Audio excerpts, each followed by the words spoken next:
নমস্কার বন্ধুরা, মজুমদার গার্ডেন চ্যানেলে আপনাদের স্বাগত জানাই।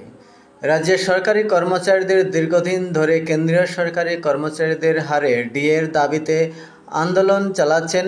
এই আন্দোলনের জেরে গত বছর ডিসেম্বর মাসে এবং চলতি বছর ফেব্রুয়ারি মার্চে পরপর দুবার 4% করে ডিএ বৃদ্ধি ঘোষণা করে রাজ্য সরকার। তবে দুদফায় ডিএ বৃদ্ধি করা হলেও সম্প্রতি রাজ্যের শিক্ষক শিক্ষিকাদের জন্য একেবারে কড়া পদক্ষেপ নিল রাজ্য শিক্ষা দপ্তর। রাজ্যের শিক্ষা দপ্তরের নতুন পদক্ষেপের পরিপ্রেক্ষিতে আর এত সহজে বাড়ি ভাড়া ভাতা পাবেন না শিক্ষক শিক্ষিকারা।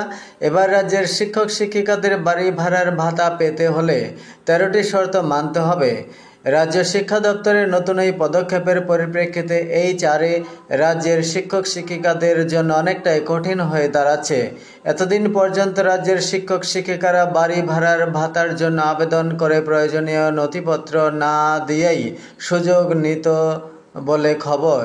রাজ্যের শিক্ষা দপ্তরের তরফ থেকে যে সকল শর্ত দেওয়া হয়েছে তার মধ্যে গুরুত্বপূর্ণ কিছু হলো, এবার রাজ্যের শিক্ষক শিক্ষিকাদের এই চারে নেওয়ার জন্য বাড়ি থেকে স্কুল হতে হবে অন্তত পক্ষে 50 কিলোমিটারের বেশি দূরে। এছাড়াও স্কুলে পৌঁছানোর ক্ষেত্রে যাতায়াত ব্যবস্থায় কী কী সমস্যা হয়েছে তা জানাতে হবে।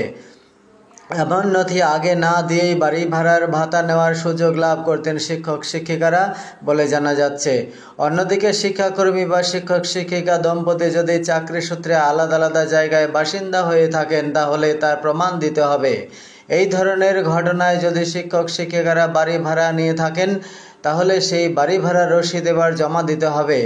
আগে এই ধরনের রসিদ না দেখে স্কুল জেলা পরিদর্শকের মাধ্যমে বাড়ি ভাড়ার টাকার জন্য আবেদন করা হতো, যা অনৈতিক বলেই মনে করছে শিক্ষা দপ্তর, এবং এরই পরিপ্রেক্ষিতে এমন সব শর্ত আরোপ করা হয়েছে।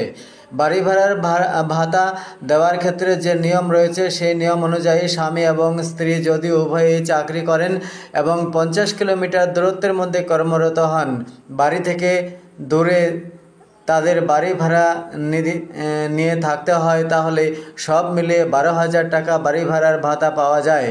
যদি দুজনের কর্মস্থলের দূরত্ব অনেক বেশি এবং দুজনে আলাদা আলাদা জায়গায় বাড়ি ভাড়া নিয়ে থাকেন তাহলে পৃথকভাবে 12,000 টাকা করে পেতেন।